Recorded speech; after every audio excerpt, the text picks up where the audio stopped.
So after a break, we had a break, holiday break, and we come back and Candace, dead on the money, dead on the money, dead on the money. And Jacqueline, oh, you got one eye open now. I guess your other eye will be open possibly next week.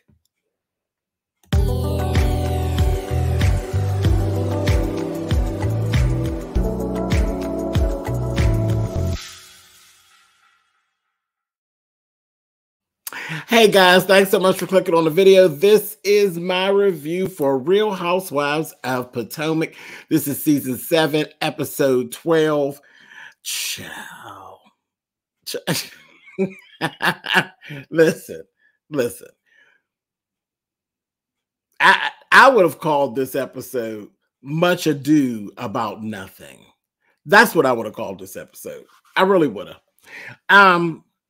Karen basically gave a drag show. That's all. Karen went and rented out the Improv and had a drag brunch. That's all that it was. That is all that it was. And it was a nice show. She had a nice turnout. But of course there was drama. But it was just a nice drag brunch. That's all that it was. And baby, there was some shade, which makes for a lovely drag brunch. Some shade that went around the room, and we're going to talk about it. Oh, yes. Yes, we are. Anyway, so we start right off at the Improv. It's going to be the Grand Dame and Friends. Drag brunch. Anyway, that's it. Jasmine Masters is actually going to be on it. And then Karen, you come in close, my love. You used Jasmine Masters and you used Pride as advertising. You used those things to build a successful event.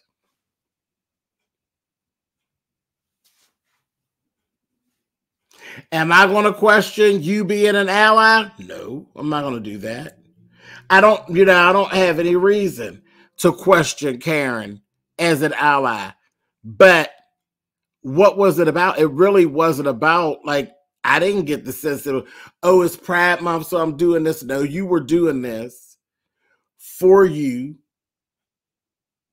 You wanted to throw an event. You wanted to make a little coin. And, oh, it's Pride. We'll just take that and use that. And I'll use that. It was a marketing tool. You used the drag queen and the Pride celebration as a marketing tool. And to you, I say, if they were willing, why not? You made some money off of it. That's all. That's it. And that's all. And that's how I feel about it. Period. Anyhow, good job, Karen. Good job. But do I see Karen as some fierce LGBTQIA ally? No, she got a pocket gay like everybody else. She just used her pocket gay. Instead of using her pocket gay to get her hair done, she used her pocket gay to line her pockets. I said it. Moving on. Because when they asked her, was this your idea or was this Matt's idea? You know it was Matt's idea. When they asked her something, she said, go ahead, Matt. Talk about it. Because this was all Matt. Matt was clout chasing. Karen was quilting the lining of her purse. It is what it is. Everybody got what they wanted. Moving on. Let's go over Mia's house. We got Mia sitting with Gordon and Jacqueline. So I'm sitting and I'm looking at the dynamic here. Y'all are a throuple. I said it. I ain't taking it back. It is what it is. And there be no, if there was no dialogue, I would say this is sisters This is sisters. And he's her husband. And he just, you know, he loves on her sister. But the fact that there's dialogue that goes along with this, and it's this broken dialogue, and then it's left for us to figure out what it is. I'm going to tell you what I figured. See, being grown, half a century old, grown, y'all a throuple. Y'all done all played around in some way, form, or fashion. Listen, it is what it is. And the more I watch it, the more I see that Mia ain't so comfortable. I think Mia was more comfortable at a time, but I don't think Mia's really all that comfortable. And maybe it was at a time when Jacqueline actually had a man. And now Jacqueline don't have no man. So now there's more of a focus on Jacqueline coming from Gordon because he want to make sure that Jacqueline is all right, because Gordon definitely does have feelings for Jacqueline. And we already know that Mia's insecure. So that probably bothers her a little bit. But this is what I'm seeing. It's what I see, and I ain't taking it back. That's what I see. Do I see anything wrong with it? No. Because that's grown people doing what grown people do. Would I enter into it? Absolutely not. My feelings ain't set up like that. My feelings ain't set up like that. I ain't sharing no man on purpose. Ever. On either side. I ain't sharing my man, and I don't want to share your man. Not on purpose. Have I been in that situation? Of course.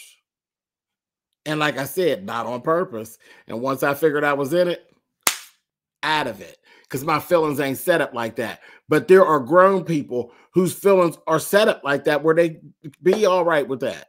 You got thruples, cuckold, all kind of good stuff. We ain't going to go into on this live, but all kind of good stuff. See, there's 900 different thousand ways to love. There's 900,000 different ways to be in relationship. An entanglement is something serious. And I believe that that's what they have. They have an entanglement. Now, let me tell you. Okay, so Gordon, what we've gathered, Gordon actually did pay a portion of the purchase of that Porsche. Okay? They said the down payment. Who knows how much that down payment was? Some people pay a down payment where ain't nothing left but $5,000 left. How much was the down payment? None of our damn business. That's how much.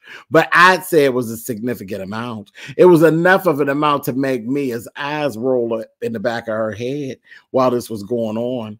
Her eyes was rolling all around her duck-bill-lipped head, honey. I said, so you're not so comfortable. And that's where I picked it up. I said, oh, you're not so comfortable with how G loves your sister.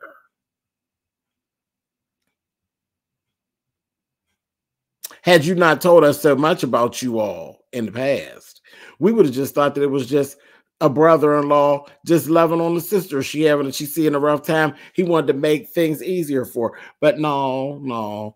G got more of an affection for Miss Jacqueline than what G wanted to lead on and what Mia wanted to lead on, because Mia and G were both trying to downplay his affection towards Jacqueline, but somebody didn't tell Jacqueline that this is what we was doing in this filming. And you just look at body language. Body language. They had a whole conversation about him why was he sitting on the side instead of sitting in between them? And then he didn't, I don't know what that was, but he didn't end up sitting in between them. But Jacqueline, if you just walked in the room and you didn't know any of them, you'd have thought Jacqueline and G was the couple, and the extra piece was Mia.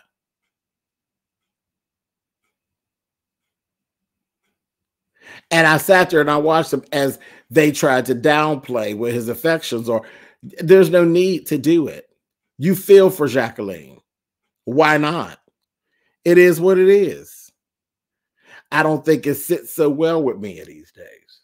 That's where the problem comes in. Mia's jealous of Jacqueline. And this brings me to where we are. Now I understand why Mia constantly throws shade at Jacqueline, why she constantly lets Jacqueline know, bitch, I am the one. You are the plus one. Because that's what we're watching. We are watching a constant of her reminding Jacqueline and letting us know that she is the one and Jacqueline is the plus one.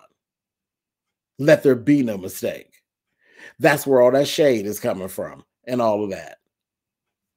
Very interesting. I told y'all before, I love an old nasty piece of love triangle, especially when I'm writing something. But this is real time and real life. It's very interesting to watch. Very interesting to watch. Better them than me, because I couldn't do it. Moving on. I'm going to go on over here to this Ashley. Ashley, you are one nasty piece of work. One nasty piece of work is her and the so-called PYT's dinner, and then they add it on Giselle. They bring Giselle in, and the first thing they do is they shade Giselle on her age. I said, shady. They shaded her right away on her age.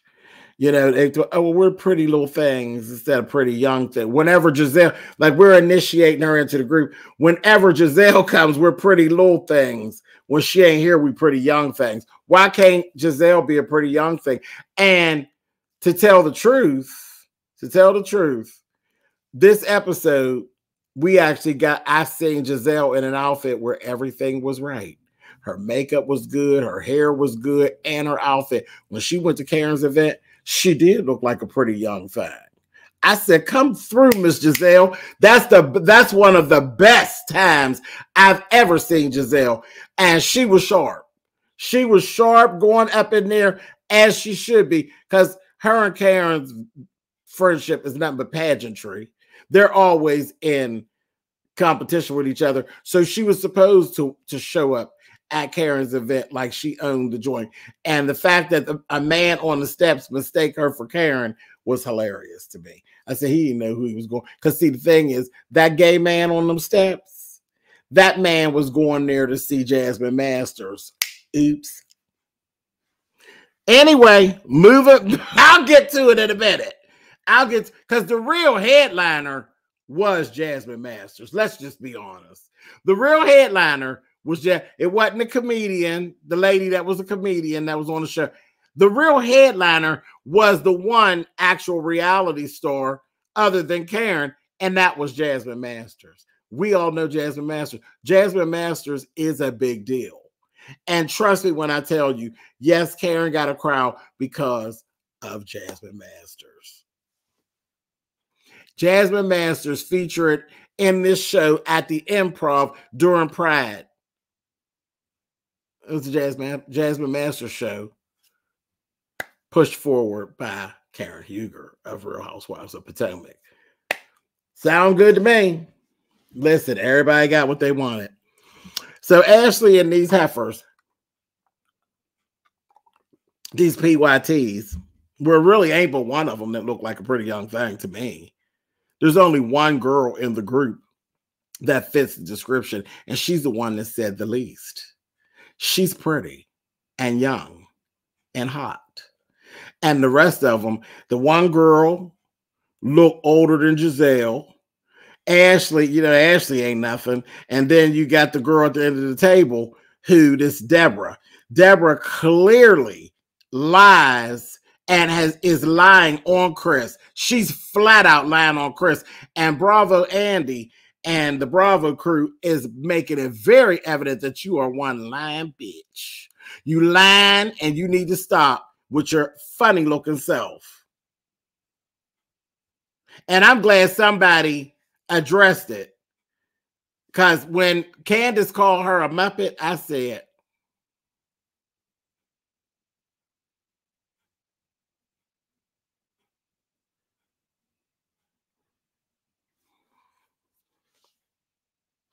I was thinking it, but I didn't want to say it. I said, see, I'm gonna come across rude.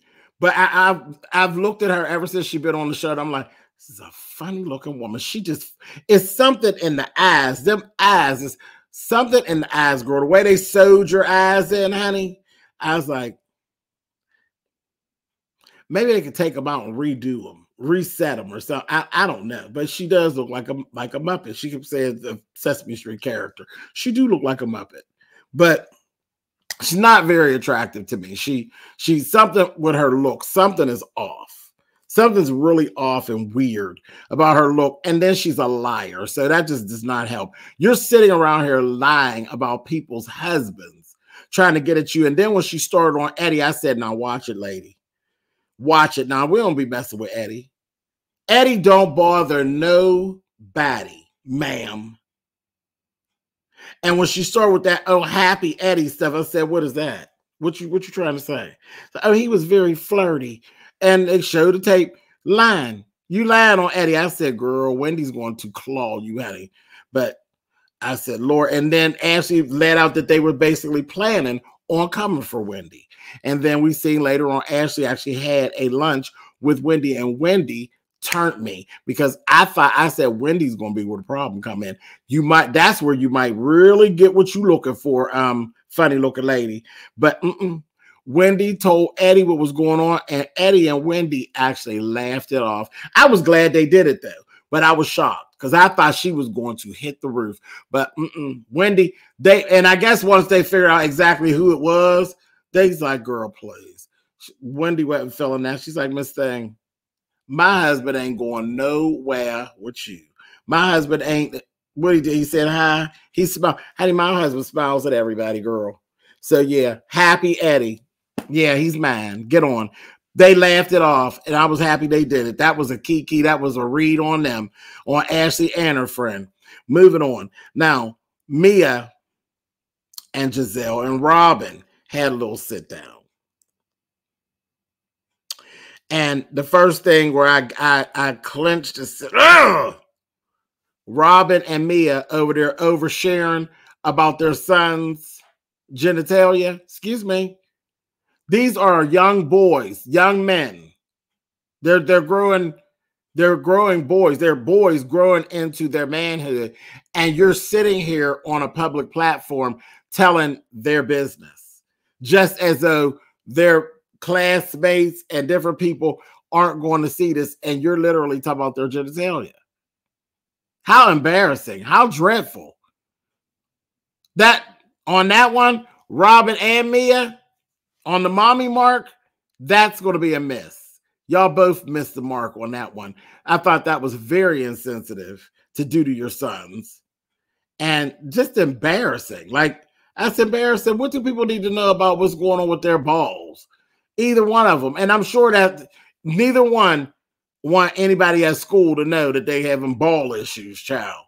And let alone everybody at every school all across America. Like, really? Y'all missed the mark on that one. Too much oversharing. Share your business. Talk about a yeast infection that you going through. Don't talk about their balls dropping. The fuck? Anyway, moving on. So then they come, they pull out the information. Here, Karen done overshared and then told them about the Peter Thomas thing. So now Mia's faced with it. Mia's like, oh, see, Mia, you're a liar too. Okay. So you're a liar. And then when your stuff come back, your stories have all these different layers because you making it up as you go, such as a liar does. And now you're faced with it. And you're telling us, oh no, Peter Thomas' girlfriend didn't actually sleep with Gordon, that she had foreplay with him the night before the wedding. And actually, see, that's what I said. Now, Robin, is when you're supposed to get on your TMZ, honey. Exactly what type of foreplay?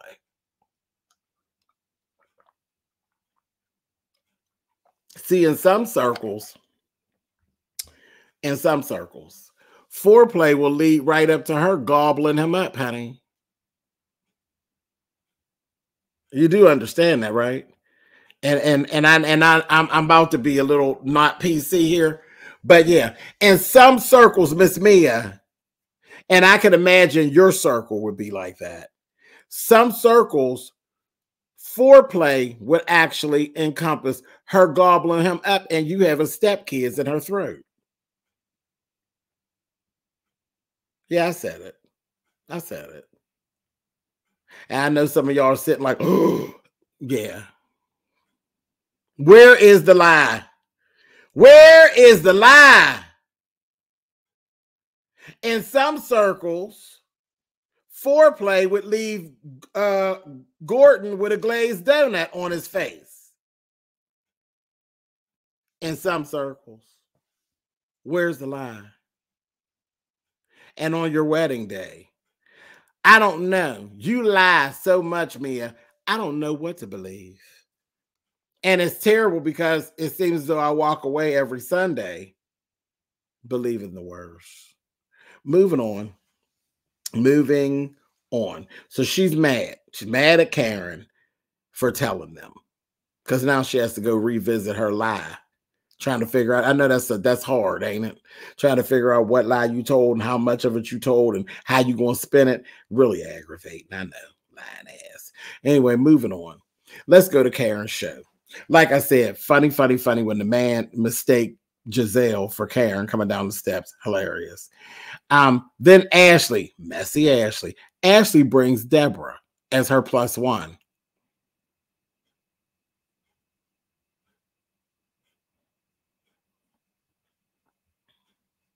I'll just leave that there.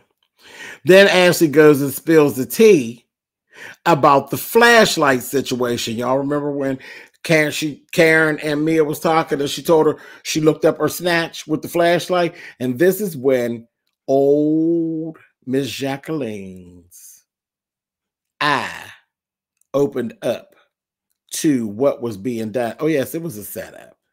It is a setup. Mia's sitting over there laughing. Jacqueline then overshares. She's like, oh, you talking about when I had the yeast infection? I said, oh, God.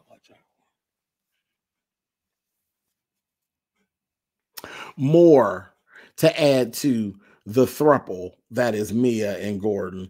You had a yeast infection and she was looking up your snatch with a flashlight. So yeah. Stepchildren swimming in throats and glazed donuts, flashlights. I don't put anything past you all's group. I just don't. And again, do I got a problem with it? No. Grown people doing grown people stuff. But y'all trying to play in our face like y'all ain't doing it. We clearly see and hear what you're talking about. We clearly see and hear what you're talking about. And the only issue is, Jacqueline, that man got too many affections for you and it's making his wife uneasy. And now you must pay the price. And the price is being dragged on national television. And that's what's happening. That's what's happening, sis. Sister wife. You the sister wife that ain't got the paperwork. So you getting the shitty end of the bargain is what I'm looking at. Oh, Miss Jacqueline. Anyway, poor thing. Moving on. And clueless. She clueless. But her eyes are opening to how her friend is treating her. Treating you like crap. But that's all right. Moving on. Robin then pulls Candace's coattail to who Deborah is. And she's like, oh. So it's that girl. Okay, no problem. No problem. Then the show gets started. And they were going on. And I understand, you know, Robin and Giselle was being a little petty. And they're like, well, I don't understand what this show is. And it's that thing. It doesn't matter what it is. It was entertaining. Y'all were entertained. It was nothing but drag brunch. That's all it was. It was a variety show, which is what drag brunch is. There was a comedian first who opened the show. Then we had Jasmine Masters, and as seeing what Jasmine Masters did, she was doing Patti LaBelle. She's doing her Patti LaBelle rendition. I was like, okay. Then in the midst of that, then Karen came out. Karen came out before the she came out after the comedian. The comedian came out first. Karen came out with silver jumpsuit. Then Jasmine Masters comes on doing her Pay LaBelle thing. Then Karen did a costume change, comes back in a white jumpsuit. And then they go into a sizzle, what she calls sizzle questions. And Mia breaks it up, baby, and drops the mic on Karen. Gets up and asks Karen, well, what do you do when you tell your friend something in confidence, and then she tells her friends? And Karen's like, oh, so I'm being put on the spot. And Mia said, yeah.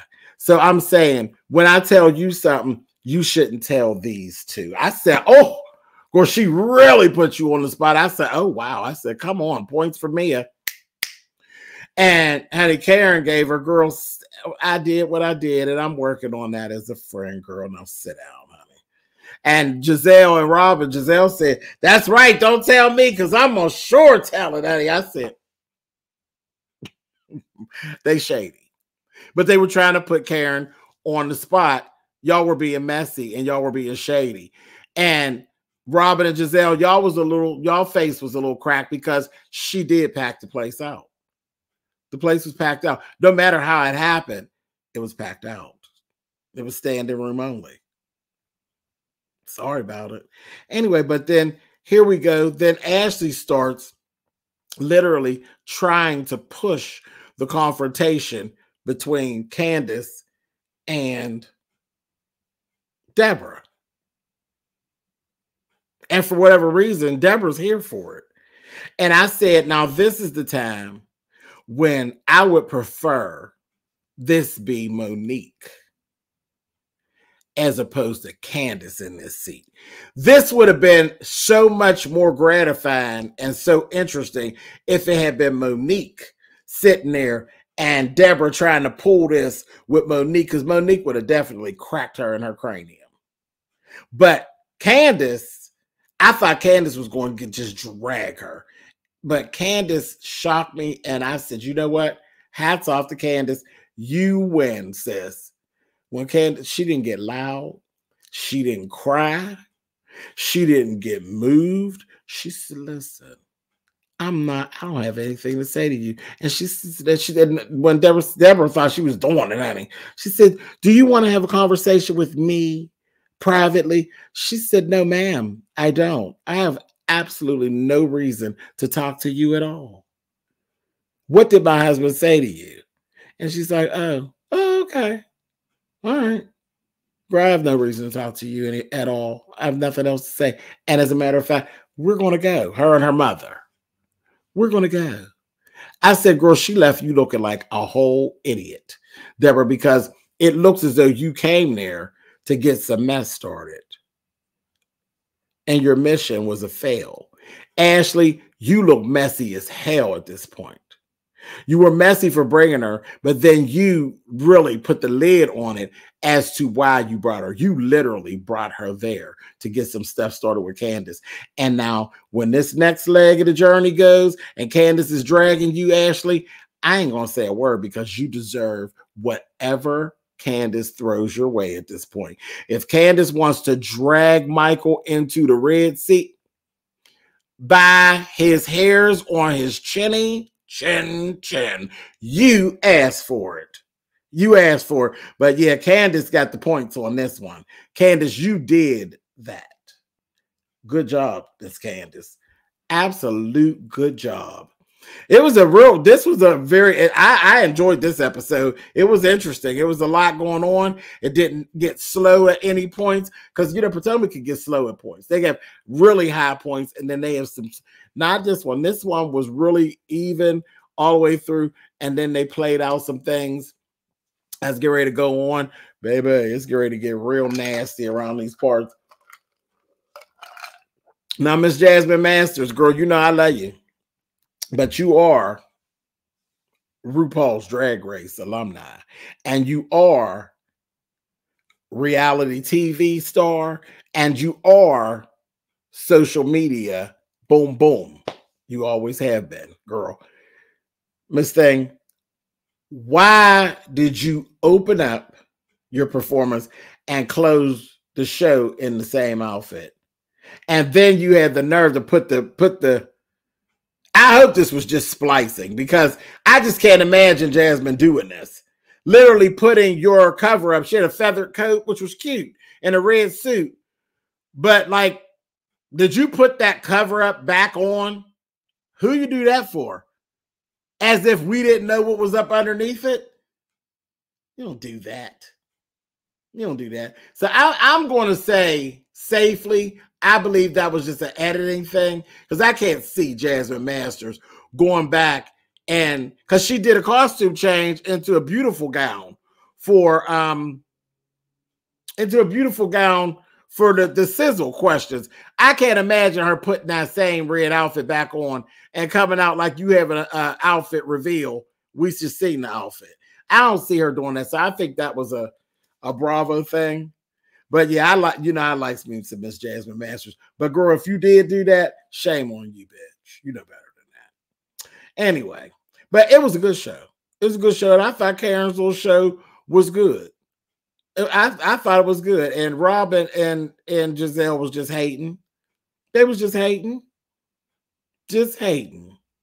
Anyway, I'm out of here for now. And I'll catch you all next week, because next week it's going down. It's going down next week. I'll see y'all there. And Happy New Year's, everybody, and welcome to 2023. Baby, this is the year, as far as SpillitBoyTV goes, far as my channel goes on YouTube, baby, this is the year of pop-ups and surprises. So keep your eye on me, baby. If you want something special, honey, something pleasing to the eye, keep your eye on me, honey. SpillitBoyTV. Talk to y'all later. Happy New Year's, everybody.